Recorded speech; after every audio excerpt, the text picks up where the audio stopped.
1 Petrus 1 hari Minggu tanggal 12 Juli 2026. Salam dari Petrus, Rasul Yesus Kristus, kepada orang-orang pendatang yang tersebar di Pontus, Galatia, Kapadokia, Asia Kecil, dan Bitinia, yaitu orang-orang yang dipilih sesuai dengan rencana Allah, Bapa kita, dan yang dikuduskan oleh Roh, supaya taat kepada Yesus Kristus dan menerima percikan darahnya. Kiranya kasih karunia dan damai sejahtera makin melimpah atas kamu. Ini ucapan salam dari penulis kitab Petrus, yaitu Rasul Petrus, murid dari Tuhan Yesus, yang kita semua sangat tahu kisahnya tentang ayam jantan. Petrus yang selalu semangat sekali, tetapi ternyata di saat di akhir-akhir hidup Yesus malah dia yang nyangkalin Tuhan Yesus. Tetapi dia berbalik total, dia bertobat. Tuhan Yesus ketemuin dia kembali di pantai Galilea, Danau Galilea, pagi-pagi setelah Yesus bangkit kembali, dan 3 kali dia tanya, Petrus, Simon, anak Yohanes, apakah engkau mengasihi aku? 3 kali, karena 3 kali dia nyangkal Yesus. Jadi 3 kali Yesus mengasihi dia, dan dia tahu bahwa dia benar-benar mau mengasihi Yesus dengan sepenuh hati. Sampai matinya pun dia tidak mau mati disalib seperti Tuhan Yesus. Dia mau disalib dengan terbalik, karena begitu kasihnya kepada Yesus.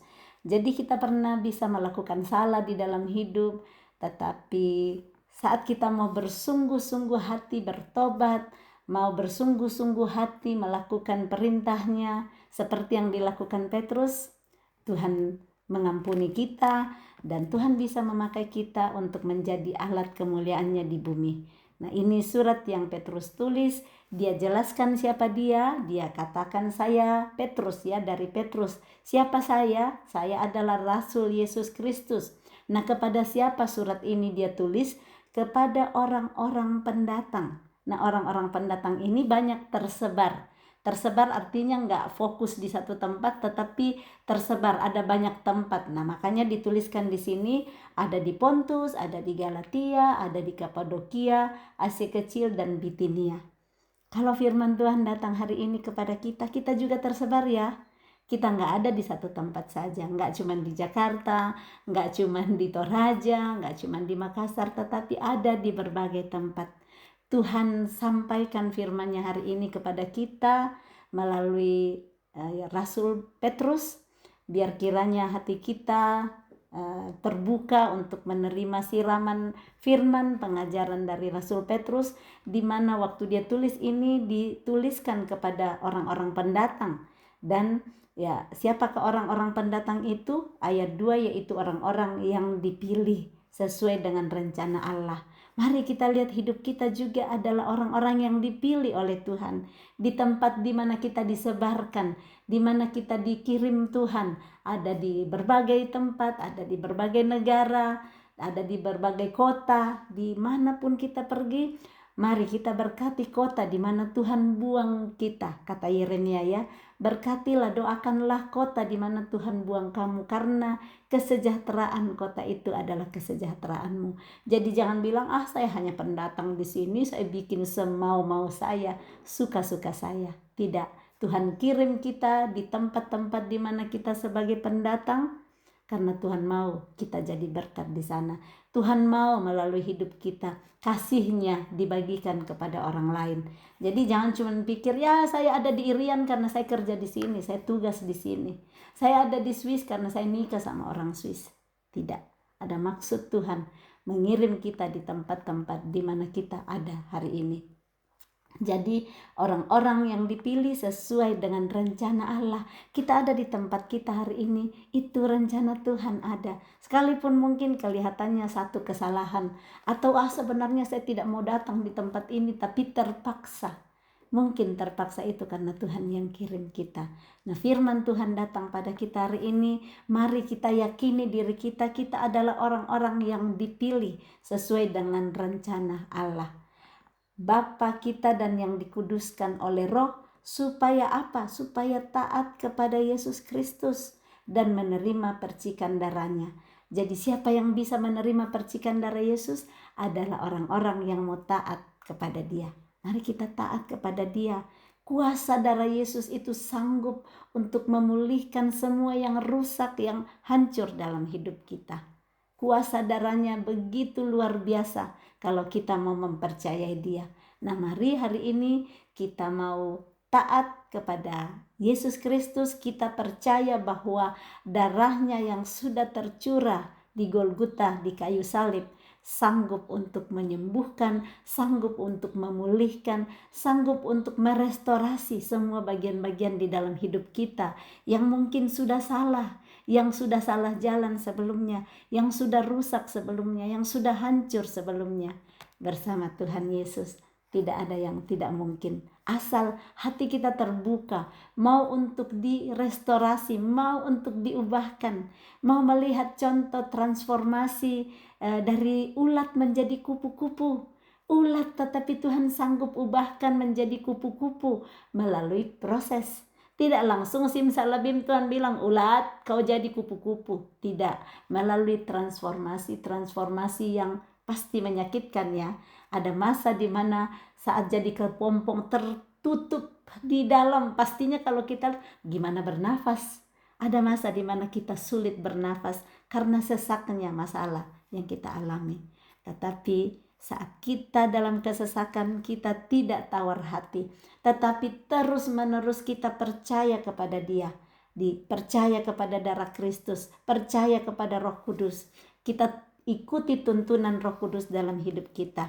Percaya satu kali kepompong di mana kita dibalut di sana, sepertinya seperti mumi ya kalau kepompong, sampai waktunya tiba, terbuka dan kita bisa terbang keluar seperti kupu-kupu dengan sayap yang indah, yang siap menjadi berkat, mengambil sari-sari, memindahkan penyerbukan, membantu penyerbukan bunga-bunga, dan bisa nantinya ada yang indah yang bisa terjadi melalui proses kehidupan yang kita mau taat dan mau tekun di dalam proses itu sampai waktunya Tuhan memulihkan hidup kita, sampai waktunya Tuhan membuat kita bisa terbang seperti kupu-kupu yang indah. Pengharapan, iman, dan kasih. Tema perikop yang dituliskan oleh Petrus di sini, pengharapan, iman, dan kasih. Ayat 3, terpujilah Allah dan Bapa Tuhan kita Yesus Kristus, yang karena rahmat-Nya yang besar telah melahirkan kita kembali oleh kebangkitan Yesus Kristus dari antara orang mati, supaya kepada suatu hidup yang penuh pengharapan. Jadi dimulai surat Petrus ini dimulai dengan ucapan pujian kepada Tuhan. Dia memuji Tuhan. Terpujilah Allah dan Bapa kita Tuhan, Bapa Tuhan kita Yesus Kristus, yang karena rahmat-Nya yang besar, karena rahmat-Nya, karena kasih-Nya telah melahirkan kita kembali. Artinya kalau dilahirkan kembali, kita pernah mati. Kita pernah mati akibat dosa. Dosa dari Adam pertama, kita mati, kita ikut di dalam semua dosa yang seharusnya tidak kita lakukan karena kita sudah diciptakan serupa dan segambar dengan Dia. Tetapi akibat kesalahan dan dosa satu orang, itu sudah dijelaskan di kitab-kitab yang ditulis Paulus ya. Semua orang seisi dunia ikut berdosa.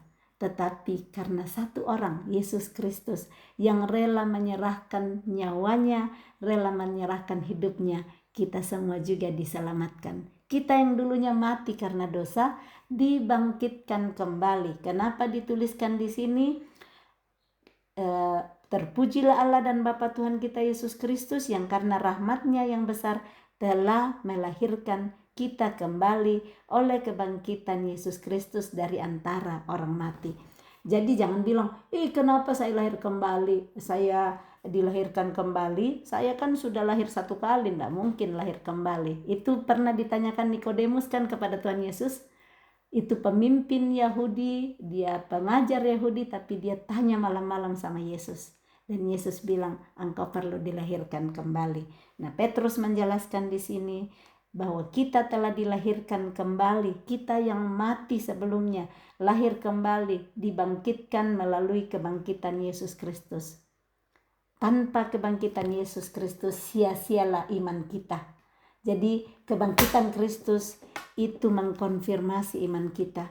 Dan di sini dikatakan kita dilahirkan kembali oleh kebangkitan Yesus Kristus dari antara orang mati kepada suatu hidup yang penuh pengharapan. Kalau hidup kita hari ini sepertinya gak ada pengharapan lagi. Pernahkah dalam hidup mengalami hari yang tidak ada pengharapan? Firman Tuhan hari ini datang membangkitkan iman kita. Kita dibawa kepada suatu hidup yang penuh pengharapan. Apa yang membuat kita sepertinya hilang harapan hari ini? Masalah keluarga, masalah pekerjaan, masalah pelayanan. Semuanya bersama Tuhan ada hidup yang penuh pengharapan. Apa artinya hidup kalau sudah tidak ada harapan lagi? Pengharapan itu yang membuat kita terpacu untuk hidup besok, untuk hidup lusa, untuk hidup beberapa hari berikutnya atau berapa tahun lagi. Tuhan masih memberikan kesempatan untuk kita hidup. Ayat 4, untuk menerima suatu bagian yang tidak dapat binasa, yang tidak dapat cemar, dan yang tidak dapat layu, yang tersimpan di sorga bagi kamu. Inilah pengharapan kita, bahwa kita akan mendapat suatu bagian yang mana yang tidak dapat binasa, bagian yang tidak dapat cemar dan tidak dapat layu, yang tersimpan di sorga bagi kita. Ternyata sudah ada disimpankan di sorga bagi kita bagian-bagian yang akan tinggal kekal. Nah, bagaimana caranya supaya kita bisa dapat nanti ini? Percayalah kepada Dia, kepada Tuhan Yesus Kristus, taatlah kepada Dia. Sudah ada janji-janji, sudah ada harapan yang Dia siapkan bagian-bagian kita di surga nantinya. Kalau kita punya pengharapan itu, kita akan dengan sukacita berlari di bumi ini. Sukacita menghidupi hari-hari kita yang disebut hari ini untuk hidup kita. Kita akan kejar kasih, kita akan kejar segala perintah-perintah Tuhan untuk kita laksanakan. Karena kita tahu sudah disediakan bagian kita di sorga. Hal-hal yang tidak dapat binasa, tidak dapat cemar, dan tidak dapat layu. Kalau kita kejar yang di bumi ini yang satu kali nanti akan hilang, rugi. Jadi pakai waktu kita untuk mengejar bagian yang sudah disimpankan bagi kita di surga. Ayat yang kelima, yaitu kamu yang dipelihara dalam kekuatan Allah karena imanmu, sementara kamu menantikan keselamatan yang telah tersedia untuk dinyatakan pada zaman akhir. Tuhan yang memelihara kita dalam kekuatannya karena iman kita. Ada hari di mana mungkin kita lihat, saya nggak sanggup Tuhan, saya nggak mampu lagi lewatin hari ini. Tapi saat kita menggandul, kita melekat terus, peluk erat kaki Tuhan, Dia berikan lagi kekuatan baru. Inilah yang kita lihat, Dia memelihara kita dalam kekuatannya karena iman kita, sambil menantikan keselamatan yang telah tersedia untuk dinyatakan pada akhir zaman. Inilah pengharapan kita, keselamatan pada saat nanti akhir zaman Tuhan datang kembali, kita hidup bersama-sama dengan Dia. Ayat 6, bergembiralah akan hal itu, sekalipun sekarang ini kamu seketika harus berduka cita oleh berbagai-bagai pencobaan. Nah, ini yang akan membuat kita anggaplah sebagai satu kebahagiaan, kata Yakobus. Saat kita pada saat ini seketika harus berduka cita karena berbagai-bagai pencobaan. Apa yang bisa menolong kita bergembira karena kita tahu bahwa sudah ada yang Tuhan sediakan di sorga bagi saya. Itu yang akan menolong kita untuk dikuatkan menghadapi pencobaan-pencobaan yang kita hadapi hari ini. Di mana pencobaan itu membuat kita berduka cita. Tetapi firman Tuhan yang lain berkata bahwa pencobaan itu saat kita alami sakit, kita berduka cita. Tetapi saat kita telah dibimbing, telah diajari lewat pencobaan-pencobaan itu, kita akan bersuka cita nantinya. Kita akan bersyukur, terima kasih Tuhan, Engkau mengajari saya menjadi lebih sabar, Engkau ajar saya lebih berpengharapan, Engkau ajar saya menjadi lebih kuat dan teguh di dalam pengharapanku kepadamu. Ayat yang ketujuh, maksud semuanya itu ialah untuk membuktikan kemurnian imanmu. Iman kita perlu dibuktikan kemurniannya, yang jauh lebih tinggi nilainya daripada emas yang fana, yang diuji kemurniannya dengan api, sehingga kamu memperoleh puji-pujian dan kemuliaan dan kehormatan pada hari Yesus Kristus menyatakan dirinya. Puji-pujian di bumi hanya sementara. Mungkin orang puji kita sekarang, besok beda lagi. Orang cepat sekali berubah ya. Kadang kita nggak ngerti orang, dan mungkin juga kita demikian. Supaya kita terus latih diri kita. Orang kemarin puji-puji, besoknya udah berbeda lagi. Udah caranya berbeda lagi. Nah, mari kita mengikuti teladan Yesus yang tidak berubah. Kalau kita berteman dengan orang, bertemanlah juga besok. Jangan kita berganti pikiran. Jadi ini ada ujian untuk membuktikan kemurnian iman kita. Sehingga kamu memperoleh puji-pujian dan kemuliaan dan kehormatan pada hari Yesus Kristus menyatakan dirinya. Sekalipun kamu belum pernah melihat Dia, namun kamu mengasihinya. Sudah adakah yang pernah melihat Tuhan Yesus secara langsung? Ya, ada 1-2 orang yang Tuhan, kita dengar kesaksian-kesaksian, Tuhan datang di depan saya. Tetapi di sini Petrus pun berkata, karena ini Yesus sudah mati sesudahnya ya, sudah naik kembali, sudah mati, bangkit dan naik kembali ke surga. Petrus pernah melihat secara langsung Tuhan Yesus.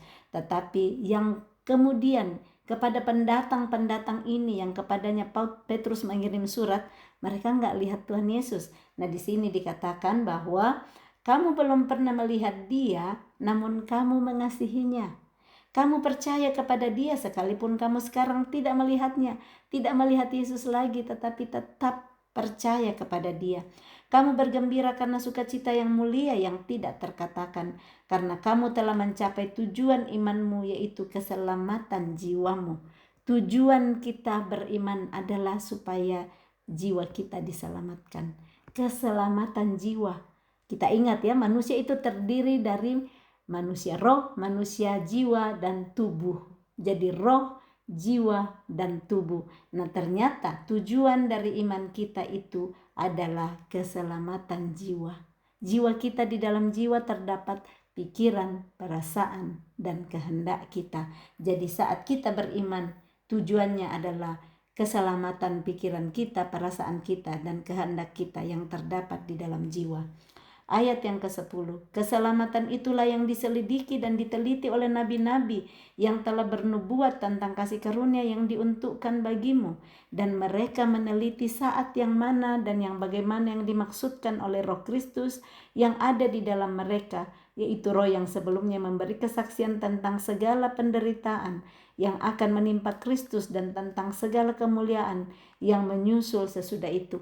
Kita lihat nabi-nabi ada di Perjanjian Lama, semua menyatakan, mengarah, Roh Kudus menaruh di dalam hati mereka untuk berkata-kata tentang Yesus.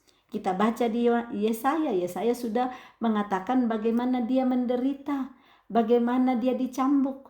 Itu belum ada, itu ribuan tahun nantinya baru penderitaan Yesus ada, dihadapi oleh Yesus. Tetapi sudah diberitahukan oleh Roh Kristus kepada nabi-nabi sebelumnya.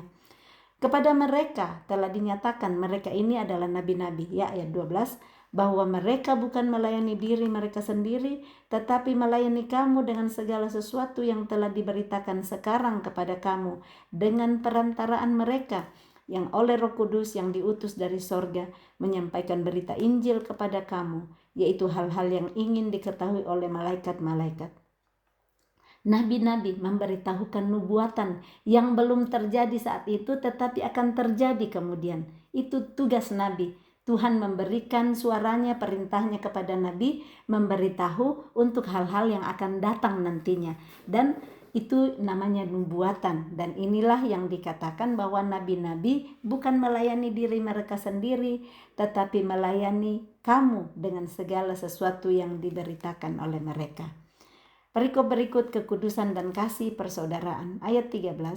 Sebab itu siapkanlah akal budimu, waspadalah, dan letakkanlah pengharapanmu seluruhnya atas kasih karunia yang dianugerahkan kepadamu pada waktu penyataan Yesus Kristus. Ada yang perlu kita siapkan. Apa itu? Akal budi. Di dalam akal budi itu ada apa? Pikiran.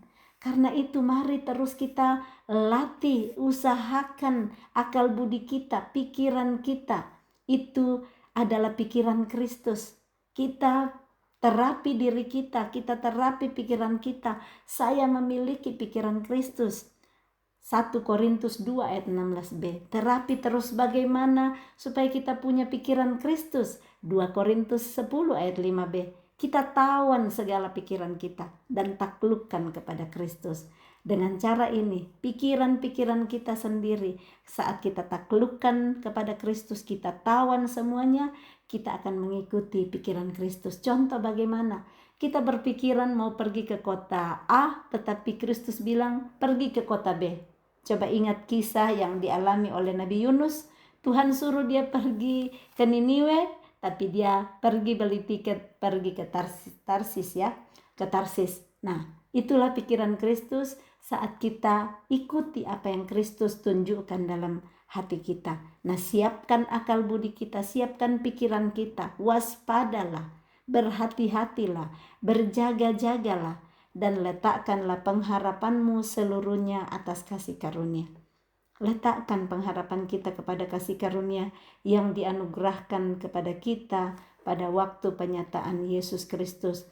Jangan letakkan pengharapan kita kepada dunia, jangan letakkan pengharapan kita kepada manusia, jangan letakkan pengharapan kita kepada diri kita sendiri, tetapi letakkanlah pengharapan kita seluruhnya atas kasih karunia Tuhan. Hiduplah sebagai anak-anak yang taat, dan jangan turuti hawa nafsu yang menguasai kamu pada waktu kebodohanmu. Hawa nafsu itu menguasai kita pada waktu kita bodoh, pada waktu kita tidak pakai akal budi kita dengan cara berpikir Kristus. Kita bikin mau-mau saya. Kita bilang ya suka-sukaku saja. Mari kita berpikir seperti suka-sukanya Tuhan. Ada lagunya ya. Suka-sukamu Tuhan, suka-sukamu Tuhan. Nah, mari kita pakai suka-sukanya Tuhan, bukan suka-suka kita. Ayat 17. Dan jika kamu menyebutnya Bapa, yaitu Dia yang tanpa memandang muka menghakimi semua orang menurut perbuatannya, maka hendaklah kamu hidup dalam ketakutan selama kamu menumpang di dunia ini. Kita hanya menumpang di dunia ini, hanya sementara. Kenapa kita sibuk sekali hanya mengurus yang di dunia ini, yang kita akan tinggalkan? Karena namanya menumpang, kita nggak akan tinggal tetap terus di situ. Kita hanya numpang. Mari kita siapkan tempat kita yang selama-lamanya nanti, tempat kekal kita. Jangan kita sibuk urus hanya tempat penumpangan kita kali ini. Mari kita sibuk untuk mempersiapkan tempat kekekalan kita, tempat kita selama-lamanya nanti. Nah, dikatakan kalau Dia Bapa yang tanpa memandang muka, Dia nggak lihat, oh ini cantik, dia dari marga ini, dia dari keturunan darah ini. Tidak, Tuhan tidak memandang muka. Dia menghakimi semua orang menurut perbuatannya. Menurut perbuatan kita, Tuhan akan hakimi kita nantinya. Apa yang kita lakukan selama kita di tempat yang sementara ini, tempat kita menumpang di bumi ini. Kalau kita masih dengar firman Tuhan hari ini, kalau perbuatan kita selama ini ternyata kita tahu tidak berkenan kepada Dia, segera tinggalkan perbuatan itu.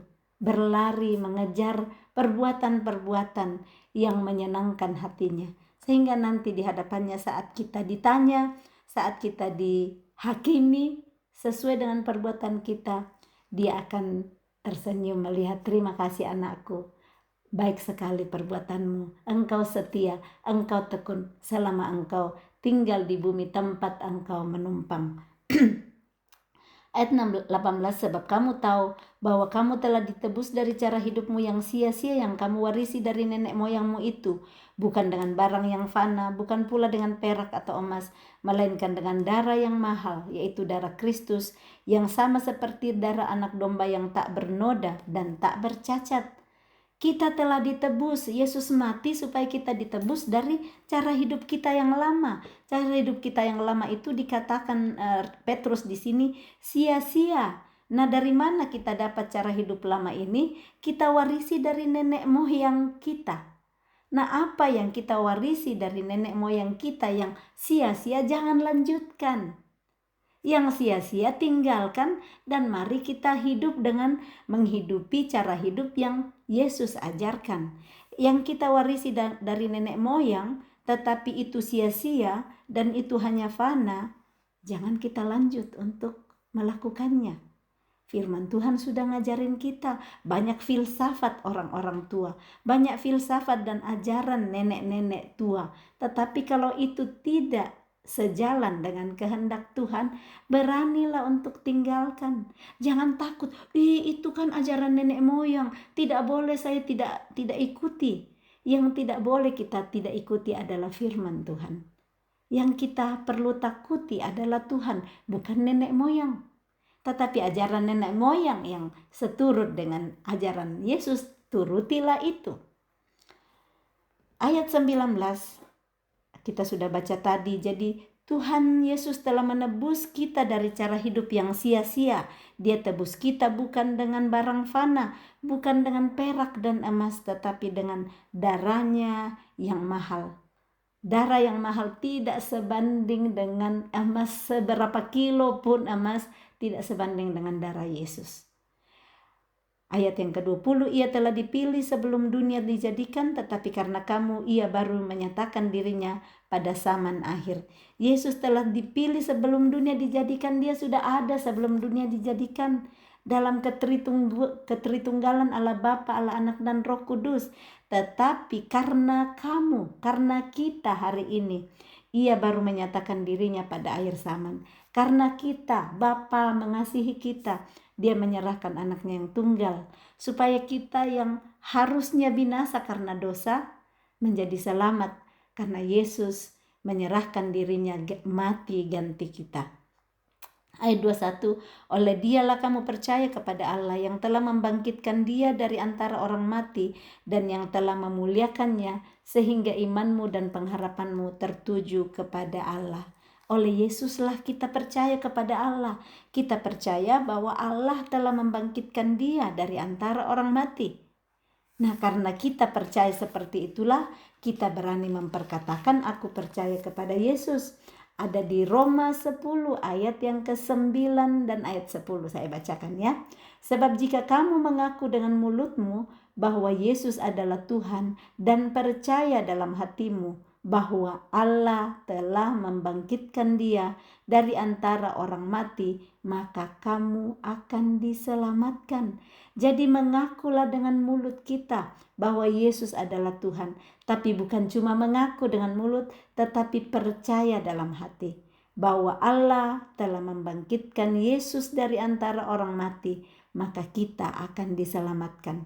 Ayat 10 Roma 10, karena dengan hati orang percaya dan dibenarkan, dan dengan mulut orang mengaku dan diselamatkan. Perlu ada pengakuan dari mulut kita. Pakai mulut kita untuk mengakui kebesaran Tuhan, untuk mengakui bahwa Yesus mati dan dibangkitkan untuk kita, dan itu dikatakan kita diselamatkan. Kita lanjut ke ayatnya yang berikut, ayat 22. Karena kamu telah menyucikan dirimu oleh ketaatan kepada kebenaran. Ternyata cara untuk menyucikan diri kita adalah taat kepada kebenaran. Nah, apakah kebenaran itu? Kebenaran itu adalah firman Tuhan. Kebenaran itu adalah perintah-perintahnya. Saat kita taat kepada perintahnya, kita akan menyucikan diri kita dari hari ke hari. Sehingga kita dapat mengamalkan kasih persaudaraan yang tulus ikhlas, hendaklah kamu bersungguh-sungguh saling mengasihi dengan segenap hatimu. Mari mengasihi dengan tulus ikhlas. Jangan cari-cari untung di dalam kasih kepada saudara-saudara, di dalam kasih kepada sesama. Jangan kita cuma baik-baik, kita cuma mau mengasihi karena ada mau kita. Karena kita untung di sana, karena ada keuntungan yang kita bisa dapat. Mari kita mengasihi sesama sekalipun kita rugi. Sekalipun kita yang rugi, kita yang harus memberi, kita yang harus memberikan waktu kita, meluangkan waktu kita yang kita juga butuh untuk orang lain. Sekalipun kita lihat tidak ada untung di sana, Tuhan yang nantinya akan memberikan upah di surga. Jadi ini mengasihi, mari kita mengamalkan kasih persaudaraan dengan tulus ikhlas. Bagaimana caranya? Taatilah kebenaran, lakukanlah perintahnya. Pasti kita akan bisa mengamalkan kasih persaudaraan yang tulus ikhlas. Kalau tanya bagaimana caranya ya supaya saya bisa tulus ikhlas mengasihi teman-temanku, bagaimana saya tulus ikhlas mengasihi saudara-saudaraku? Caranya adalah taatlah kepada kebenaran. Apa yang Tuhan perintahkan, taatilah itu. Tetapi kalau kita nggak taat, kita pandang muka, kan firman Tuhan bilang jangan pandang muka. Tuhan pun tidak pandang muka saat menghakimi kita. Mari mulai tidak pandang muka. Tidak cuma lihat orang baru kita mau balas WA-nya. Tidak cuma pandang orang baru kita mau salamin orang. Tidak cuma pandang orang baru kita mau berbagi. Kalau Tuhan taruh di hati kita berbagi, segera lakukan. Karena yang kita punya adalah bagian Tuhan. Jangan juga paksa kalau bukan Tuhan yang suruh supaya kita dipuji-puji. Jangan cari pujian dari manusia. Carilah pujian dari Tuhan. Bahwa Dia berkata, aku mengasihimu engkau anakku, karena engkau taat dan setia. Mari kita baca ayat berikut. Hendaklah kamu bersungguh-sungguh saling mengasihi dengan segenap hatimu. Jadi saling mengasihi itu, kata saling artinya lebih dari satu orang. Di sini ya Petrus mengajar bersungguh-sungguh, jangan setengah-setengah. Bersungguh-sungguhlah saling mengasihi dengan segenap hati. Kita bilang bagaimana mungkin banyak sekali orang, bagaimana saya bisa bersungguh-sungguh mengasihinya dengan segenap hati. Kasihi sungguh-sungguh siapa yang ada di depan kita, siapa yang dengannya kita sementara berbicara, siapa yang dengannya kita habiskan waktu kita. Kasihi dengan sungguh-sungguh, dengan segenap hati. Firman Tuhan ada juga di Kolose 3:23, apapun juga yang kamu lakukan, perbuatlah itu dengan segenap hatimu, seperti untuk Tuhan dan bukan untuk manusia. Kita bisa mengasihi dengan segenap hati seperti kita lagi mengasihi Tuhan di depan kita. Ayat 23, karena kamu telah dilahirkan kembali. Tadi ya udah di ayat ketiga, kita telah dilahirkan kembali oleh kebangkitan Yesus. Nah, kita telah dilahirkan kembali. Ini 2 kali kata dilahirkan kembali di 1 Petrus 1. Artinya penting untuk kita tahu. Penting untuk kita mengerti. Kita telah dilahirkan kembali. Artinya saya sudah bukan yang sama dulu lagi. Saya bukan yang sama dulu lagi setelah saya dengar firman. Firman itu mengubahkan saya. Mungkin sebelumnya saya mengasihi dengan tidak tulus dan tidak ikhlas. Mungkin sebelumnya saya tunggu ada balasan dari orang yang saya kasihi. Ada yang saya harap-harap keuntungan di sana. Tapi saat baca firman, kita semakin disucikan. Saat kita dengar firman, Roh Kudus bukakan pengertiannya. Kita taati kebenaran itu. Mari kita amalkan kasih persaudaraan dengan tulus ikhlas dan sungguh-sungguh dengan segenap hati. Karena kita telah dilahirkan kembali bukan dari benih yang fana, tetapi dari benih yang tidak fana, oleh firman Allah yang hidup dan yang kekal. Yang membuat kita lahir kembali adalah firman Allah. Bagaimana kita tidak akan rindu terus cari firman Allah? Firman Allah yang menghidupkan kita, melahirkan kita kembali. Firman Allah yang semakin membesarkan kita, memberi kita nutrisi setiap hari, supaya dari hari ke hari kita yang sudah dilahirkan kembali dari benih yang tidak fana oleh firman-Nya yang kita percayai. Firman yang kita percayai yang menolong kita berespon, bereaksi untuk melakukan dan taat kepada firman-firman itu. Ayat 24, sebab semua yang hidup adalah seperti rumput dan segala kemuliaannya seperti bunga rumput. Rumput menjadi kering dan bunga gugur, tetapi firman Tuhan tetap untuk selama-lamanya. Inilah firman yang disampaikan Injil kepada kamu. Mari kita lihat, semua yang hidup, apapun yang hidup di bumi ini adalah seperti rumput. Petrus mengambil perumpamaan, semua yang hidup adalah seperti rumput. Segala kemuliaannya seperti bunga rumput. Rumput menjadi kering, bunga gugur. Tetapi firman Tuhan tetap untuk selama-lamanya. Peganglah yang tetap untuk selama-lamanya ini, supaya kita tidak tergoncangkan, kita tidak terdistract, kita tetap fokus kepada yang tidak tergoncangkan, supaya hidup kita bisa tetap teguh, percaya kepada Dia di tengah semua situasi dunia yang terus-menerus berubah. Ada satu yang tidak pernah berubah, firman Tuhan tetap selama-lamanya. Kalau dulu dia bilang tidak ada yang mustahil, hari ini tetap juga tidak ada yang mustahil. Kalau dulu dia bilang segala sesuatu mungkin bagi orang percaya, hari ini segala sesuatu pun mungkin bagi orang yang percaya. Yang kita baca di dalam firman Tuhan, kisah-kisah pahlawan-pahlawan iman, kalau dulu itu terjadi, hari ini pun masih bisa terjadi. Bagaimana dengan hidup taat kepada firman Tuhan yang tetap untuk selama-lamanya dan tidak pernah berubah.